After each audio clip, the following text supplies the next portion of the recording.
So hello and namaste, welcome to my another video.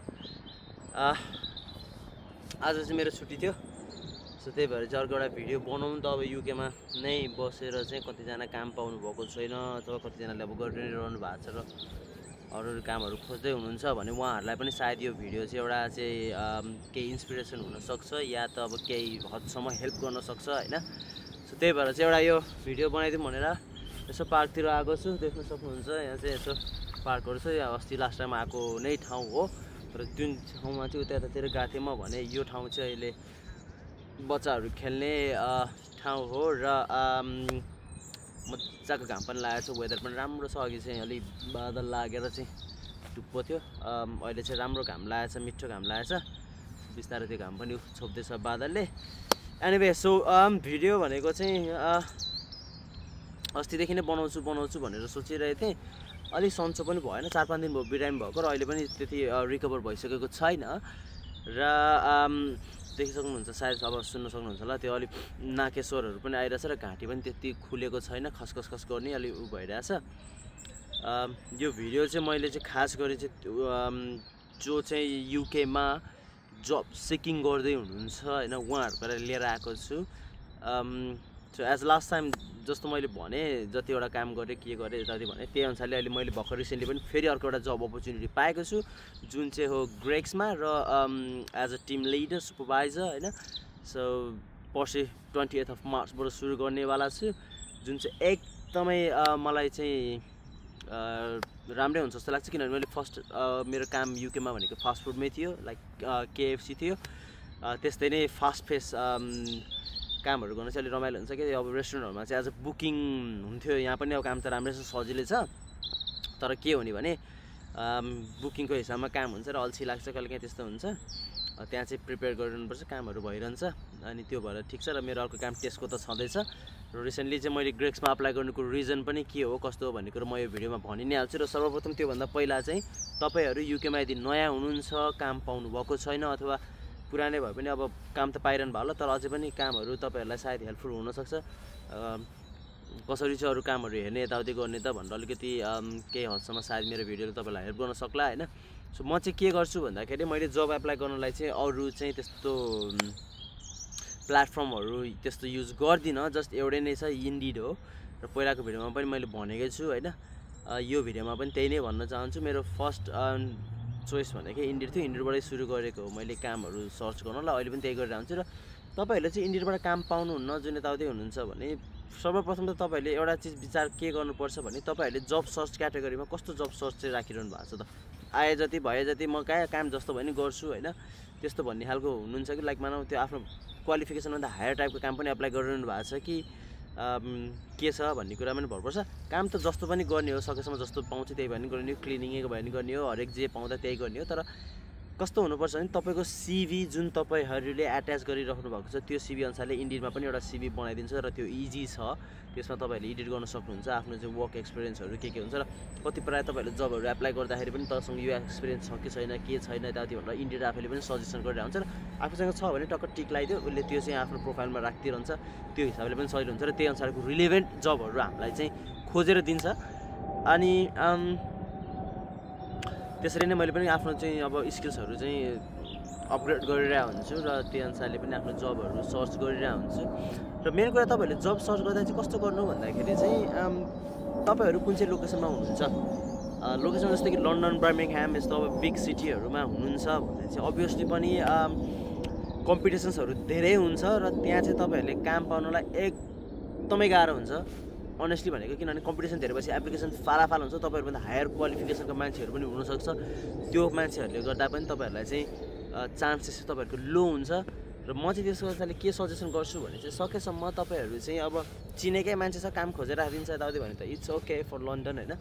अब लन्डनमा चाहिँ त्यो हो, तर मलाई चाहिँ कस्तो भने क्राउडेड एरिया भन्दा चाहिँ मलाई चाहिँ टाढै बस्न मन लाग्छ र त्यो अनुसारले चाहिँ म कहिले पनि लन्डनमा चाहिँ बसिनँ। म अहिले पनि लन्डन जाउँ जस्तो मलाई लाग्दैन।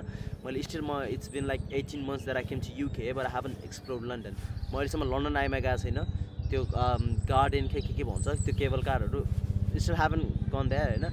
ब्रिज टावर एक्चुअली हेर्न गएको थिएँ मेरो बर्थडेको दिन, like 1 year ago, 1.5 year ago, nearly 13 months ago। अनि गएँ लन्डन ब्रिज यसो परबाट हेरेँ, एक दुईवटा फोटो खिचेँ, फर्केर आएँ।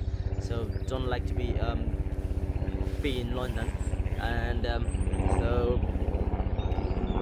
म बस्ने ठाउँ भनेको चाहिँ स्यान्डहर्स्ट भन्छ, जुन चाहिँ नेप्लिजहरूको कम्युनिटी एकदम ठुलो छ यहाँ पनि.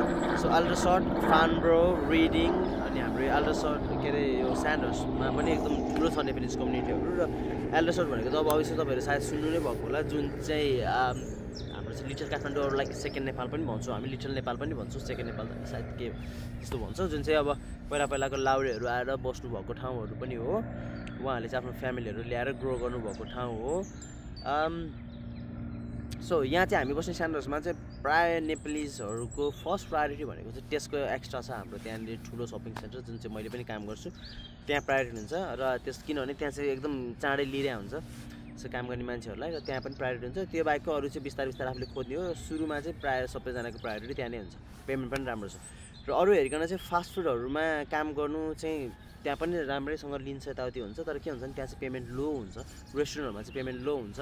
सुरुमा मैले पनि आउँदाखेरि 1042 थियो रेट, र मैले पनि त्यसरी नै सुरु गरेको. नियरली 2 इयर्स हुन लाग्यो. पे रेट बढेको छ अहिले. त्यतिखेर अब 1042बाट 1144 बनाएर अहिलेको त्यो 12 समथिङ कति बनाउने भन्ने कुरा पनि आइरहेछ क्या अरे. सो मैले चाहिँ त्यसमा गर्नु पर्दैन, मेरो चाहिँ पोजिसनहरू राम्रै छ. सो त्यही भएर पनि मेरो चाहिँ अलिकति बढी नै हुन्छ नर्मल मान्छेहरूको भन्दा चाहिँ. एटलिस्ट 75p भए पनि पर आवर चाहिँ बढी हुन्छ, र कन्ट्र्याक्ट आवर्स पनि राम्रो हुन्छ.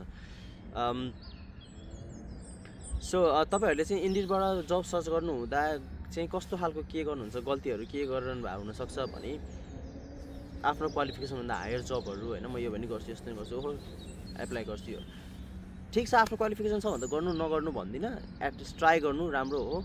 तर के हुन्छ भने सकेसम्म चाहिँ लोबाट स्टार्ट गर्नु. एज अ टिम मेम्बर जुन चाहिँ कामहरू तपाईँले गरिसक्नुहुन्छ हेरिरहनु भन्छ, टिम मेम्बर, किचन स्टाफ होइन, त्यस्तोतिरबाट सुरु गर्नु, एकदम मजाले पाइन्छ. यहाँ चाहिँ तपाईँहरू के हुन्छ नि, नेपालमा जस्तो अब अन्त्यतिर जस्तो चाहिँ क्वालिफिकेसन एकदम हाई भएर मात्रै हायर गर्छ भन्ने हुँदैन. यहाँ चाहिँ इच एन्ड एभ्री कुराहरू तपाईँको अनलाइन ट्रेनिङ हुन्छ. सुरुमा काम सुरु गर्नुभन्दा अगाडि अनलाइन ट्रेनिङ हुन्छ, र तपाईँलाई अनलाइन ट्रेनिङबाट सुरु गर्छ. इच एन्ड एभ्री प्रोसेस उनीहरूको आफ्नो मेसिन हुन्छ, आफ्नो तरिकाको मेसिन छ. कोस्टा कफीको आफ्नै मेसिन छ, के अरे ग्रेक्सको आफ्नै छ, क्याफे नेरोको आफ्नै मेसिन छ. त्यो चलाउने यताउति गर्नु अब हामीलाई आइहाल्छ. स्क्रिन टच मोबाइलहरू चलाइरहेको छ, एटलिस्ट लाइक हामीले टेक्नोलोजीसँग फ्रेन्डली नै छौँ, सबै कुरा थाहा हुन्छ. जस्तै केएफसीमा गयो भने हाम्रो फ्रायरहरू हुन्छ, अनि म्याकडोनल्डमा आफ्नो फ्रायर छ. यतापट्टि अब जाउँ अरू आफ्नो कम्पनीहरू जस्तै कि के छ अरू चिकन सपहरू होइन, उनीहरूको आफ्नो फ्रायर्सहरू यस्तो हुन्छ, युज गरिरहेको हुन्छ उनीहरूले.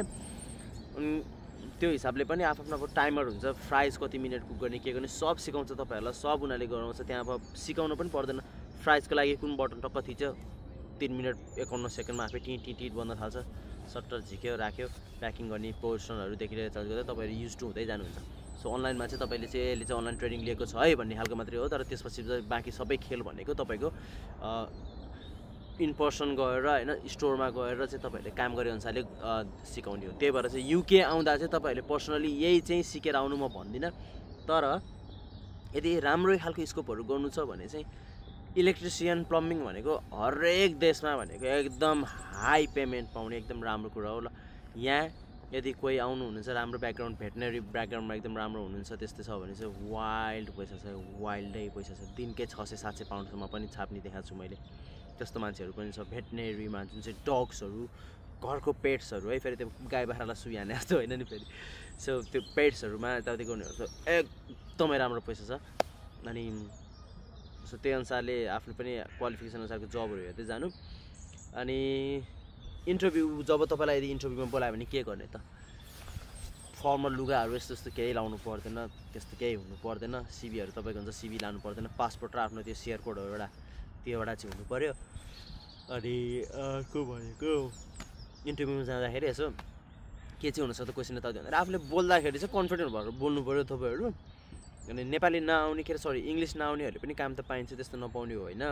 तर एटलिस्ट बोलेको बुझ्नु पऱ्यो र फर्काउन चाहिँ सलिलो भए पनि उनीहरूलाई बुझाउन सक्यो भने पनि हुन्छ होइन. त्यो प्रोफिसियन्ट नै हुनुपर्छ भन्ने पनि छैन, एटलिस्ट फर्काउन चाहिँ जान्नु पऱ्यो. मैले धेरै देखेको छु यहाँ अब बिचरा हेप्न खोजेको होइन, तर आन्टीहरू हुनुहुन्छ 50 वर्षभन्दा माथिको, 45 वर्षभन्दा माथिको आन्टीहरू हुनुहुन्छ, भर्खर युके आउनुभएको दाईहरू त्यस्तो हुनुहुन्छ, जो चाहिँ इङ्ग्लिस जान्नुहुन्न तर पनि उहाँहरूले पनि एटलिस्ट बोलेको चाहिँ बुझ्नुहुन्छ. फर्काउन अलिअलि गाह्रो भए पनि यसो बुझाउन खोज्नुहुन्छ. ठिक छ, चलिरहेछ क्या. तपाईँसँग त्यतिसम्मको क्षमता चाहिँ हुनु पऱ्यो क्या. अब कोही चाहिँ हुनुहुन्छ होइन, जस्तै कि अब उहाँहरूका बुवाहरूले चाहिँ अब यहाँ सर्भ गरेर के अरे ब्रिटिस गोर्खा भएर चाहिँ अनि पछि परिवार ल्याउन पाउनु भएको उसमा आउनु भएको हुन्छ दाइहरू होइन। बिचरा अब इङ्ग्लिसहरू जान्नुहुन्न, त्यस्तो हुँदैन र काम पाउन एकदमै गाह्रो भइरहेछ उहाँहरूलाई। अनि त्यो भएर पनि समस्या छ होइन। सो काम पाउन गाह्रो भनेको त्यस्तो कुरा। नत्र त मैले चाहिँ के भन्छु भने काम पाउन चाहिँ गाह्रो छैन है मेरो लागि चाहिँ। अब किनभने मेन भनेको तपाईँ बस्ने लोकेसनमा पनि एउटा हेर्नुपर्ने हुन्छ, कस्तो ठाउँमा बसेको छु मैले अहिले भनिहालेँ। सकेसम्म चाहिँ अलि यसो सिटी एरियाभन्दा बाहिर, जस्तै त्यो बिजी सिटीभन्दा अलिक बाहिर, जस्तै तपाईँहरू अब युकेमा चाहिँ यो इङ्ल्यान्डभित्रै आउँदै हुनुहुन्छ भने नेपालीहरू भएको ठाउँतिर जान मन लाग्छ भने लन्डनको नजिक यताउति अल्डरसटहरू यस्तोतिर आउनु, स्टुडेन्टहरूको डिपेन्डेन्ट सहित आउनु भएको छ भने। किनभने मैले पनि मेरो वाइफलाई चाहिँ 1.5 घन्टा 1.5 घन्टा ट्राभल गराएर मैले उहाँ युनिभर्सिटी पठाएको क्या। 20 घन्टा उसले काम गर्यो भने उसको मन्थली चाहिँ ट्रेन भाडा दिनमा 2 दिन जाँदाखेरि 30 दुना 60 चौको 240 यताउति खर्च गर्दा 300 पाउन्डै उसलाई चाहिँ खर्च भएछ मन्थली जान आउन भने पनि। It's not a big deal, किनभने तपाईँले 800-900 पाउन्ड, उहाँले आफूले पनि 1000 पाउन्डसम्म पनि कमाउनुहुन्छ 20 घन्टा काम गरे पनि। मैले क्यासिन काम गर्न यताउति गर्न पठाइनँ मेरो वाइफलाई। म आफैले 60-70 घन्टा गरेँ, मजाले गरेँ। घरको ऋणदेखि लिएर लोन मैले यहाँ आफैले हेरेर हुन्थेँ। र पछि चाहिँ उसले चाहिँ कलेज जान बन्द भइसकेपछिबाट उसले रुम रेन्टहरू पनि अलिअलि मलाई सहयोग गर्यो। र त्यही अनुसारको अन्तर्गतमा मैले त्यति मात्रै होइन, रुम रेन्ट, लोन होइन, त्यस्तो सबै कुरा हेरेर पनि ड्राइभिङ लाइसेन्सहरू पनि लिएँ, गाडी किनेँ। अहिले गाडी आफै चलाएर हिँड्छु, काममा जान आउन सजिलो छ। उसलाई पनि गाडीमा ल्याउने पुरानी गर्छु। त्यो सँगसँगै मैले लगेको कुरा, किनभने लन्डनमा चाहिँ तपाईँहरू कस्तो हुन्छ भने बिजी हुन्छ, यताउति हुन्छ। जस्तो ट्रान्सपोर्टेसन तपाईँहरूलाई चाहिँ अब सस्तो पर्छ के अरे, मन्थली चाहिँ 60 पाउन्ड कतिमा ओस्टर कारहरू यस्तो पाउँछ। ट्राभल गर्न सजिलो छ, इट्स ओके, म बुझ्छु। तर यहाँ पनि त्यस्तो आफ्नै सबै कुराहरू आफ्नै हातमा हुन्छ होइन। गाडी भोलि भयो, लाइसेन्स भयो यताउति भने भोलि डेलिभरी गरेर हिँड्दा पनि भयो। अरूको नोकरी गर्दिनँ, म आफ्नै गर्छु, आफै एकदम फ्रीमा हिँड्छु भन्दा पनि यहाँ बिहानदेखि बेलुकासम्म काम गर्ने हो भने मैले सुनेको 3टा जस्ट डुबरी डेलिभरी यस्तो कमाएर अथवा अरू नै एक्स्ट्रा डेलिभरीहरू कतै केही गर्दाखेरि पनि मन्थली 5000 जति आउँछ भाइ भन्नुहुन्छ होइन। अनि त्यो पनि हुन्छ। तर हामी चाहिँ कस्तो भने उहाँहरू चाहिँ यहाँ सेटल भएको मान्छेहरू हो। म चाहिँ कस्तो भने अब होइन त्यतिसम्म चाहिँ गर्दिनँ। गाडीमा पनि ढ्याङ्ग्रिङ भयो भने तनाव हुन्छ, फेरि कहाँ बनाउनु जानु, के गर्नु जानु होइन, त्यति साह्रो बुझिँदैन यताउति भन्दा पनि। अनि बनाउन गएको हुँदिनँ, के अरे सरी डेलिभरी काम गर्दिनँ, किनभने मलाई नजिकै पनि त्यस्तो छ। मैले कहिले यसो विचार गर्छु, घन्टाको 15 पाउन्ड दियो भने गाडीको पेट्रोल सेट्रोल सबै हिसाब गर्दा त उल्टो घाटा लाग्ने रहेछ हामीलाई चाहिँ त्यस्तो सोच्छ। तर बनाउनुले बनाएको छ, किनभने त्यो बनायो भने एक त कस्तो हुन्छ नि, तपाईँहरू ट्याक्स छल्न मिल्छ क्या। छल्न भन्दा पनि सरी, तपाईँको गाडीमा कति खर्च भएको छ त्यो इन्कमलाई चाहिँ त्यसमा कटाएर बाँकीको मात्रै ट्याक्स भर्ने हो क्या तपाईँले गाडीमा त्यसो काम गर्दा। त्यसले गर्दा चाहिँ उनीहरूको कमाइ अझ हाइदिन्छ। हाम्रो चाहिँ भएभरको ब्याङ्कमा आएको मतलब उसको ट्याक्स नै काटेर आउने हो। मैले भन्नु खोजेको मतलब चाहिँ तपाईँले चाहिँ मन्थली चाहिँ 120 पाउन्डको तपाईँको इन्सुरेन्स छ। 200 पाउन्ड तपाईँले अब रेगुलर डेलिभरी गर्नुहुन्छ भने त 200 पाउन्ड अब जान सक्छ, तपाईँको इन्सुरेन्स जान सक्छ होइन।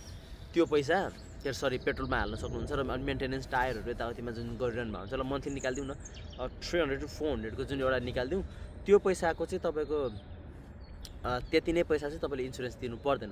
जुन चाहिँ 400 to 500 भनेको तपाईँले चाहिँ मेरो यस्तो खर्च भयो, यहाँ खर्च भयो, यो खर्च भयो भनेर चाहिँ देखाउन सक्नुहुन्छ गाडीकै लागि भनेर। र त्यसले गर्दा चाहिँ तपाईँले इन्सुरेन्स दिनु पर्दैन, त्यसको पनि सजिलो एउटा हुन्छ। सो स्कोपहरू धेरै छ होइन, यहाँ गर्न सक्ने आफूले कामहरू धेरै छ। तर म चाहिँ सकेसम्म फर्स्टमा चाहिँ सजेसन के गर्छु भने लोकेसन्स तपाईँहरू चाहिँ अलि टाढै बस्नु लन्डनबाट चाहिँ भन्छु है। छ अब कामहरू पाउँछ चाहिँ हुन्छ, छ हो कामहरू पाइन्छ नपाउने होइन। मैले भनिहालेँ कम्पिटिसन धेरै छ क्या। सो कम्पिटिसन कम भएको ठाउँमा बरु स्ट्रगल गरेर बिस्तारै सुरु गर्ने कि तपाईँहरू कम्पिटिसन भएको ठाउँमा त्यो अब 5-6 महिना काम नपाइ बसेर। मसँगै त हामी अब पहिलेदेखि चिन्जान भएको भाइ अस्ति भेटेर पनि आयो, उसले बिचरा 5-6 महिना कामै पाएन। जनवरीमा आएको, कहिलेसम्म काम नपाएर बिचरा एकदम तनाव भयो। बर्मिङहाममा पनि अर्को एउटा भाइ बुहारी हुनुहुन्थ्यो, उनीहरू पनि त्यसरी नै कति कहिले काम पाउने कहिले नपाउने दिएन यताउति भन्थ्यो, गाह्रो भएको थियो। जो स्ट्रगल त गरिरहेको थियो उनीहरूले, सर्भाइभ पनि गरिरहेको थियो, अहिले चाहिँ पढाइ पनि सक्यो क्यारे, राम्रो ठाउँमा अहिले चाहिँ कामहरू पाएको छ, राम्रो गरिरहेछ। सो भेट्न जान चाहिँ पाएको छ नि, तर धेरै राम्रो गरिरहेछ। अनि एकदम राम्रो नै छ उनीहरूको पनि। सो लोकेसन तपाईँहरू चुज गर्नु पऱ्यो आफ्नो कामको, के गर्ने होइन, के सक्छु के सक्दिनँ। इन्टरभ्यू दिन जाँदा चाहिँ उनीहरूले भनेको बुझेर उनीहरूलाई जवाफ फर्काउन सक्नु पऱ्यो र यसो कहाँ काम गर्न चाहिँ कुन चाहिँ इन्टरभ्यू दिन जाँदैछु त्यसको बारेमा हल्का यसो गुगलमा अलिअलि यसो हेरेर होइन के हो तँले के थाहा छ त भन्दाखेरि त्यति यस्तो यस्तो हो यो यस्तो यस्तो हो भन्ने चाहिँ हुन सक्नु पऱ्यो। त्यति नै खासै त्यस्तो गाह्रो छैन कि किनभने यहाँ तपाईँलाई हरेक कुरा यिनीहरू आफैले सिकाउँछ क्या, A to Z आफैले सिकाउँछ। जस्तै KFCमा काम गर्न जानुभयो भने चिकनहरू पिस आउँछ, सबै कुरा हुन्छ, मसलाहरू अब त्यो A to Z सबै मिक्सिङमा आउँछ, आफूले मिक्स मात्रै गर्ने हो। त्यो राखेर तपाईँलाई के छ त्यो मसलामा यता के भन्ने कुरा थाहा पनि हुँदैन, स्पाइसेसहरूमा के छ के भन्ने कुरा थाहा पनि हुँदैन, मिक्स गर्ने हो। प्रोसिजर्स मात्रै हो तपाईँले गर्ने भनेको, र फ्रायरमा हाल्ने त्यही हो तपाईँको काम, फ्रायरमा हाल्ने निकाल्ने त्यति हो। न तपाईँले त्यहाँ प्रिपरेसन गर्नुपर्छ, यताउति के गर्नुपर्छ, केही नै हुँदैन, एकदम सजिलो हुन्छ। बिजी भएको बेला अलिकति काम पेल्लान हुन्छ, गाह्रो हुन्छ, गाह्रो पनि हुन्छ, त्यो अनुसारले हो। तर यहाँ सब कुरा भनेको आफ्नो यिनीहरूको आफ्नो कम्पनीको आफ्नो प्रोडक्ट हुन्छ, आफ्नो ठाउँबाट आउँछ, त्योबाट आफ्नो हरेक चिज आफै आउँछ। जस्तै कि केही अब म अब पर्सि कफी सपमा काम सुरु गर्न गइरहेको छु, उनीहरूको के छ ससेज रोल अथवा कुकिज हरेक चिज भनिन्छ, उनीहरूको फ्याक्ट्रीबाट प्रिपेयर भएर आउँछ, हामीले जस्ट ओभनमा राखेर बेक गरिदिने मात्रै र अगाडि डिस्प्ले गर्ने बेच्ने। मान्छे आउँछ यो चाहियो यस्तो यस्तो भन्यो, त्यो अनुसारले हेऱ्यो यसो प्रोडक्टहरू के छ हो यो चाहियो हाल्यो, टक्कर राख्यो, यताउति गऱ्यो, त्यो अनुसारले बेक गर्ने राख्ने त्यति हो काम, केही हुँदैन। अनि हामीले भनेको त्यो अनि रेस्टुरेन्टमा काम गर्नुभयो भने तपाईँहरूले जस्तै कि यहाँ चाहिँ अब स्टेकहरू यताउति भन्नुहुन्छ, हरेक चिज फ्रोजन आउँछ, ग्रिल गर्ने दिने। जस्तै कि अब यतिसम्म चाहिँ हुन्छ कि अब रेस्टुरेन्ट इन्डियन रेस्टुरेन्टहरू यस्तो यस्तो भनेको त अब हाम्रो खालको रेस्टुरेन्टहरू यदि छ भने त त्यहाँ त गर्नु परिहाल्यो, तपाईँले बिहानै गएर प्रिपेयर गरेर सबै कुरा राख्नु परिहाल्यो। तर ब्रिटिसहरूकै त्यस्तो पबहरूमा खालको रेस्टुरेन्टहरू त छैन, बर्गरहरू आयो भने पनि प्याटी पहिले नै तपाईँको फ्रोजन भएर आएको हुन्छ, हामीले एक दिन अगाडि त्यसबाट डिफ्रोस्ट गर्छौँ, राख्छौँ। अनि बिहान चाहिँ अलिअलि त्यो भेजिटेबल्सहरू कटिङ गर्नुपर्ने हुनसक्छ, बाँकी भनेको बनहरू इच एन्ड एभ्री कुराहरू फ्रोजन आउँछ, हामीले डिफ्रोस्ट गर्ने अघिल्लो दिन भोलिपल्ट राख्ने, त्यो अनुसारले अर्डर आएपछि टक्टर ग्रिल गर्ने राख्ने, तताउने, आफूले यसो ड्रेसिङ गर्ने, टक्क राख्ने, पठाइदिने। जस्तै स्टेक आउँछ, स्टेक आयो भने ग्रिल गर्ने, त्यो अनुसारले तपाईँले आफ्नो फ्राइज मेसिनमा हाल्ने, सब कटिङ भएर आएको हुन्छ, टक्क मेसिनमा हाल्ने। अनि मेसिनमा उनीहरूले अब के गर्छ भन्दाखेरि 3 मिनट 4 मिनट कतिको राखेको हुन्छ टाइमर, त्योमा पाक्छ, सट्ट झिकेर राख्यो, सट्ट खनायो, अनि त्यो अनुसारले पोर्सन यसो हाल्दै पठाइदियो। सब यहीँ सिकाउँछ तपाईँहरूलाई, केही गाह्रै छैन क्या, इच एन्ड एभ्री कुराहरू त्यही नै हो। सो मैले भन्न खोजेको चाहिँ मेन कुरा के हो भने युकेमा काम पाइन्छ नपाइने होइन, तपाईँ जुन ठाउँमा गए पनि काम पाइन्छ, तर मेन भनेको तपाईँहरूमा पनि भर पर्ने कुरा हो। यो चाहिँ कसरी काम खोज्दै हुनुहुन्छ, कहाँ खोज्दै हुनुहुन्छ होइन, इन्डिडमा खोज्दाखेरि तपाईँले कुन क्याटेगोरीमा राखेर खोज्नुहुन्छ, लोकेसन के गर्दै हुनुहुन्छ, सकेसम्म त पहिला के गर्नु भने तपाईँहरू यदि लन्डनभित्र नै हुनुहुन्छ भने पनि, लन्डनभित्र त किनभने ट्राभल गर्नुलाई त्यस्तो उ छैन, सजिलो छ, सस्तो छ, 20 माइल्स रेडियससम्मको हेर्नु, अथवा 15 माइल्स कतिको सजिलो हुन्छ होइन, म त बसेको छैन त्यहाँ होइन, तर अलिक धेरै नै हुन्छ कि जस्तो लाग्छ मलाई, एटलिस्ट लाइक ल 15 माइल्ससम्मको रेडियस आफ्नो बसेको ठाउँबाट हेर्नु। यसरी टाढा म जस्तो बस्दै हुनुहुन्छ भने 10 माइल्ससम्मको हेर्नु, किनभने कम्पिटिसन धेरै छैन, नजिक भयो भने झन् आनन्द। सो कि यहाँ चाहिँ ट्राभलले गर्दा ट्रान्सपोर्टेसनले गर्दा अलिकति हो बेफाइदा भन्ने चाहिँ ट्रान्सपोर्टेसनको बेलुका आउन यताउति, तर किनभने तपाईँले भोलिपर्सि साइकल लिनुभयो, इलेक्ट्रिक साइकल, म चाहिँ के भन्छ भने सजेसन्स तपाईँलाई के दिन्छु, यतातिर यस्तो ठाउँतिर बस्नु हुनुहुन्छ, सिटीबाट बाहिर हुनुहुन्छ नि इलेक्ट्रिक साइकल लिनु, लाइसेन्सहरू त्यस्तो गाडी चलाउन आउँदैन यताउति भने इलेक्ट्रिक साइकलहरू लिनु, 500 वाट 1000 वाट 1500 वाटसम्मको पाइहालिन्छ, तर इलिगल हो माथि त्यो धेरै हाई स्पिडमा चलाउनु, तर चलाएर हिँड्दा चाहिँ 500 वाटसम्मको लिएर आनन्दले आफ्नो एउटा लिमिट स्पिडमा हिँड्नु, प्याडल चलाउँदै एउटा लिमिट स्पिड राखेर हिँड्नु, जुन चाहिँ तपाईँलाई पुलिसहरूले पनि केही गर्दैन। त्यही हिसाबमा तपाईँले चलाउनु भयो हिँड्नुभयो भने आफ्नो सेभिङ पनि हुन्छ। अब एकचोटि खर्च गरेपछि अब पेट्रोल पनि हाल्नु पर्ने, केही गर्नु पर्ने, बेलुका ल्यायो चार्ज गर्यो राख्यो लिएर हिँड्यो, सजिलो पनि हुन्छ। त्यही नै हो मैले भन्नुपर्ने कुराहरू, अब यस्तै नै हो। अझ तपाईँहरूलाई अझ केही बारेमा चाहिँ ल यही बारेमा चाहिँ यस्तो पोइन्ट आउट गरेर चाहिँ एउटा डिस्क्रिप्टिभमा एउटा भिडियो पठाउनु भनेर भन्नु मन छ, केही गर्नु मन छ भने सायद अब कमेन्ट गर्नु होला होइन, म त्यो अनुसारले एउटा भिडियो बनाएर सर्ट भिडियो बनाएर पठाइदिन्छु। यो चाहिँ अलिक धेरै नै लामो भएको छ यो पालिको भिडियो पनि। सो अबको भिडियोहरू चाहिँ म सायद छोटो एउटा छोटो मिठो टाइपको बनाएर ल्याउँछु, जुन चाहिँ एकदम डिस्क्रिप्टिभमा भन्दा पनि सर्ट अब मेन पोइन्टहरू चाहिँ त्यसमा होस् होइन। अरू त अब त्यस्तै नै हो। सो त्यतिन्जेलसम्मको लागि बाई बाई, नमस्ते एन्ड थ्याङ्क यू।